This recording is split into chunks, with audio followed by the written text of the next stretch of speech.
Afinal, a Jimon é mesmo onipotente e manipula o enredo. Essa ideia surge com o fato dela quebrar a quarta parede e por isso ter momentos que sugere ter poder absoluto dentro do universo. E também surge com a entrevista do autor, onde ele a chama de filha da onipotência igual ao próprio. E bem, com base nisso, segundo alguns, a Jimon é tão poderosa, tendo todos aqueles poderes e sendo onipotente dentro de sua história por ser a representação literal do autor. Porém, no fim desse ponto não se sustenta em nada e ignora um fator essencial, o caso de que o Sérgio, que é narrativamente onipotente e absoluto por ser a representação do autor ser assim por essência. Por essência ele naturalmente é onipotente. Porém, esse fator básico é completamente ignorado no contexto da Jimon. Afinal, sabemos que ela desenvolveu seus poderes ao longo do tempo, algo que não faz sentido, pois se ela é onipotente e absoluta por ser a representação do autor naturalmente, já era para ela não apenas ter todos os poderes como consequência disso, mas também ter literais infinitos, já que por essência ela é tudo e não um número de habilidades limitadas que se reduzam quando ela doa para alguém algo que sustenta e prova que suas habilidades poderosas não estão armazenadas a ela por um fator natural e de essência máximo um fator adquirido. E o pior de tudo é que a própria entrevista do autor, que usam para superestimar a personagem e tentar reforçar ela ter tal poder narrativo, só mais refuta isso do que qualquer outra coisa. Isso pois ao invés dele a reconhecer como onipotente e acima do autor pela sua suposta essência natural, foi reconhecida como isso devido à sua quantidade absurda de poderes, esses que segundo o autor aí sim a colocam como uma personagem poderosa difícil de se vencer. Poderes esses que são tantos que a concede a capacidade de fazer tecnicamente tudo. Com isso, ficou claro que esse igual ao autor não significa manipulação do roteiro ou onipotência, mas sim algo derivado de seus vários poderes.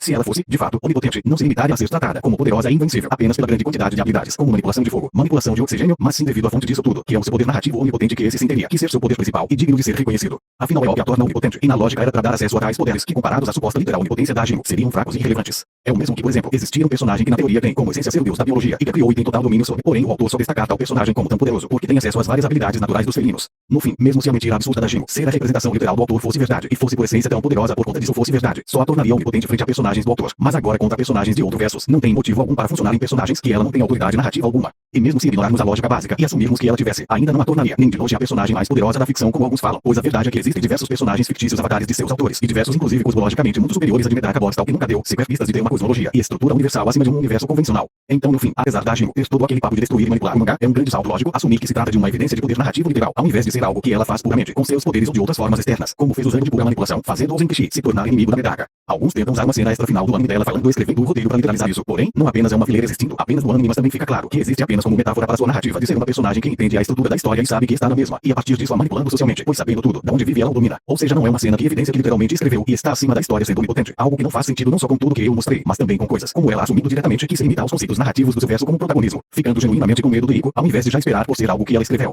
E principalmente com o fato da própria obra dedicando um capítulo inteiro para explicar que tal quebra da quarta parede da personagem é um problema mental, mostrando que é de fato uma explicação importante da personagem ao invés de uma mentira ou desinformação sobre a personagem. E tal fato dela ter problemas mentais faz ainda mais sentido quando a história dela é literalmente escrita como ela sendo um ser que nasceu antes do universo e observado toda a sua história conhecendo absolutamente tudo. Mas enfim, como conclusão, apesar da Jimon possuir uma versatilidade gigantesca com suas habilidades que o próprio autor reconhece como o que a torna poderosa e entre aspas onipotente, no fim como sabemos, não são habilidades passivas mas sim manuais, precisando ser ativadas por sua velocidade tal qual é bem patética, sendo limitada a supersônica pelos personagens do seu próprio verso e com a única citação que a colocaria como tendo a velocidade da luz sendo claramente hiperbólica. Então no fim de fato de onipotente, ela não tem nada e é apenas mais uma personagem superestimada.